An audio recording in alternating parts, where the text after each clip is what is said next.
Well, good day! So, seeing as there is a new Batman TV series on the horizon, showcasing our Caped Crusader in a different light, I figured for this video we should talk about the Caped Crusader being shown in a different light. And by that, I mean the Batman of Zur-En-Arrh. So, alright, let's go!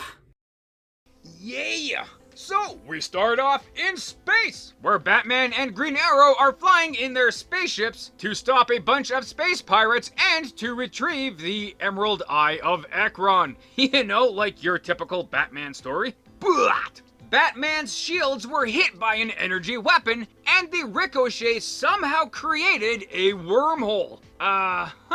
Is it really that easy to create a wormhole? Fascinating. But nonetheless, Batman gets pulled into this new wormhole. But being pulled into where? Like, this could be horrible. He could be pulled into some alien sun. But it's all good because he landed on some faraway fantastic planet. A planet that has a breathable atmosphere and some fantastic architecture. But unfortunately, Batman's spaceship gets destroyed in the landing, and he's pretty much trapped, wherever this is. But it's a planet that has humans on it, and humans that still commit crime, so Batman's got a job to do. There is a mugger who is threatening to kill two parents in front of their son in a dark alley if the parents don't hand over their valuables. Which, that sounds really familiar somehow. Where did I hear that before? In trying to stop this mugger, Batman somehow broke a hole into a building. Like, what? Like, are these buildings really that weak? It can't handle a batarang? But even crazier is that this mugger is defeated by a completely different Batman. Holy double vision, Batman! So it turns out this planet is called Zur-En-Arrh, and the city that they're in is called Gothtropolis. What are the freaking odds that there is a planet out there that has similar traits to that of DC Comics universe Earth? With a Gotham City Metropolis amalgamation? Like, holy crap! With another Batman? Does every single planet out there have another Batman? Like, is there a Klingon Batman? I hope not, because that sounds terrifying. Suddenly, Chancellor Gorzon calls Batman on his Batmobile car video phone thingamaroo to let him know that Rothul is back and is destroying downtown with his giant robots. So the Batmans pop on down to stop this guy. And they're making off pretty easy, destroying all these robots and stopping Rothul, like lickety-split. But during the melee, Earth Batman finds out that he actually has some kind of superpowers here. He has super strength, super speed, invulnerability, cold vision from his eyes, and he can fly. Like, holy crap, that's fantastic! So he single-handedly destroys a bunch of robots, and he captures Rothul so he can easily be handed over to the Gothtropolis Police Department. Later, Zur-En-Arrh Batman runs some tests on Earth Batman, and they, with Alpha Red, the robot butler, realize that the element Rodon in the planet's atmosphere is what is giving the strength to Earth Batman. Which is, pretty fantastic, eh? But all that news can't wait because the Zur-En-Arrh Batman has to go to work as his alter ego, Tlano, where he works at the Solar Cycle newspaper and is a clumsy, mild-mannered reporter. Yeah, that sounds really familiar as well too, jeez. It's like there's some Easter eggs in this episode or something. But Tlano and his fellow reporter, Vilsi Velar, are witnessing Super Batman doing his thing, flying around the skies of Gothtropolis, stopping crime here, there, and everywhere, beating up crooks. He's fighting for truth, justice, and the Zur-En-Arrh way. Which is kind of making the local Batman a little jealous. Who wouldn't be, man? This guy can frickin' fly. Like, geez, that's impressive. But Rothul breaks out of prison, and he somehow figures out that Super Batman is from Earth, and that Earth people, when being exposed to Rodan, would grant them super strength. But also, being exposed to Rodan has given them a great weakness. So Rothul lures Super Batman out in the open to expose him to some glowing yellow rock, which actually turns out to be quartz, but this quartz is having a devastating effect on Super Batman. He's becoming weak, powerless. All of his energy is being drained from him. Like, what the hell is going on? He's trying to escape these giant robots, but he can barely move. He is completely doomed. But luckily,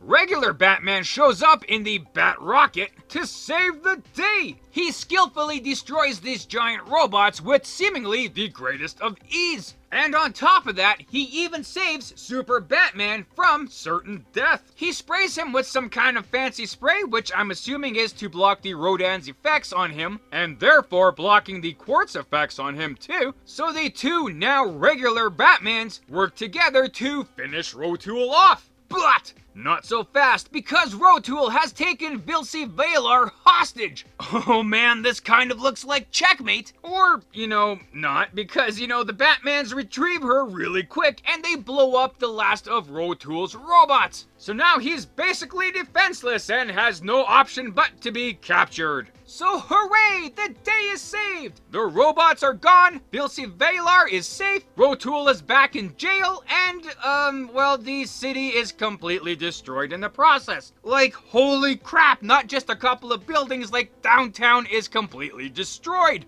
Jumpin' Jehoshaphat's, hey? But now that is all done, it's now a question of how to get Earth Batman back home. Which is kind of proving to be quite a conundrum, considering the space-time continuum, and oh, look at that! Green Arrow somehow recreated the wormhole and has appeared on Zur-En-Arrh. So does every manufactured wormhole wind up on Zur-En-Arrh? Like, what a fluke! Nonetheless, it's super convenient. Batman hops in Green Arrow's ship, they fly through the wormhole, and boom! Back to Earth! And with that, that is the end of this, pretty insane tale. Man, holy crap, like that was actually pretty awesome! I thoroughly enjoyed that episode! Like, I really gotta say, I really love the design work of Zur-En-Arrh, Like, it looked so cool! The design work is basically those old retro pictures of how they thought the future would look like, Very stylish and very odd, but still pretty sweet. I do love that design work, so I really did appreciate it in this episode. Also, it was really interesting to see the amalgamation of the Batman world and the Superman world all together, right? Like how the Batman of Zur-En-Arrh, worked at a newspaper, right? He was a mild-mannered reporter. His best friend was a female reporter who kicked butt. And his main villain was basically Lex Luthor, And they lived in Gothtropolis. That's hilarious, man. This city doesn't look gothic at all. You might figure that a place called Gothtropolis would be a little bit more, kind of depressing and all that stuff there. But, it actually looked pretty cheery, so yay. But then the complete amalgamation of the world's finest when you actually have Super Batman doing his thing, which in of itself is really cool, but it also answers another question that people may have had for quite some time. If a Kryptonian can gain superpowers by being exposed to Earth's sun, can a Earth human gain superpowers by being on another planet of some kind? Based on the evidence with Superman, you would figure yes, and we finally get the answer to that. So it's pretty sweet that we do see that. But, a really awesome episode, and I do gotta say, a pretty awesome series. This Batman Brave and the Bold, they really do showcase a lot of different characters that do not get a whole lot of spotlight, in other cartoons and TV shows, and a lot of other obscure kind of stories like this one, which was the point of the comic book, The Brave and the Bold, to showcase a bunch of other characters. So good on this series for continuing that. So if you haven't checked it out, I suggest you do so. You might see a whole bunch of characters you have not seen in quite some time, or some characters that you never knew existed, so it's pretty cool. But with that, we do have some more behind the scenes kind of things with Zur-En-Arrh and Batman and all that kind of stuff over here. Okay, so yeah, Batman of Zur-En-Arrh. So let's take a little closer look at this wild and wacky guy there. So, Zur-En-Arrh Batman first appeared in Batman number 113 in 1958. Which was a fairly short but awesome comic book story. So awesome, in fact, that this featured episode is loosely based on that comic book. So let us talk about the similarities and the differences of the two. So for the similarities, you had Batman flying around, Batman getting sucked into a wormhole, Batman of Earth meeting Batman of Zur-En-Arrh on Zur-En-Arrh, Batman of Earth getting Superman-like powers, both Batmans fighting against giant robots and succeeding, and Batman of Earth going back to Earth. So those basic points of the story, you know, pretty much the same, right? Everything else that you see in this featured episode is just pure fiction.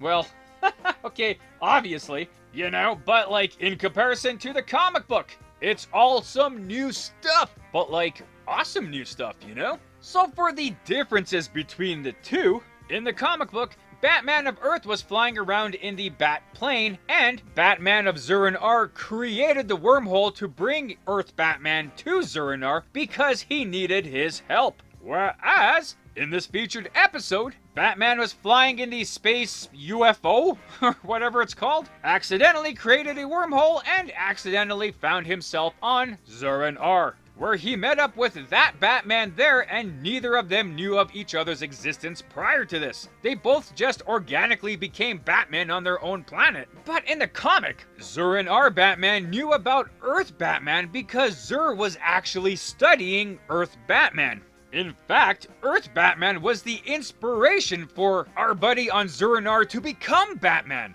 So also in the comic, the reason why Zur-En-Arrh Batman brought Earth Batman through the wormhole was because there was an imminent alien invasion that was going to happen on Zur-En-Arrh, and that Batman knew that Earth Batman would be super powered on Zur-En-Arrh, and he alone would stop this alien invasion, I guess, you know? Whereas in the featured episode, it was no alien invasion, it was just a super villain doing super villain things. But at least in this featured episode, you did see a cameo appearance of the alien invaders from the comic book. But in this case, they were just robbing a bank, or equivalent of a bank, I'm assuming. But still, to see them in here, you know, was actually a really nice nod. So it is kind of funny, you know, Batman basically being Superman on this planet. You know, it's pretty kind of cool to see Batman, Superman kind of being meshed into one character. There wasn't any other Superman, Batman references, you know, in the comic book, you know, beyond that. So for this episode, you know, they figured they would really ramp up these Superman references, you know, to make it an absolute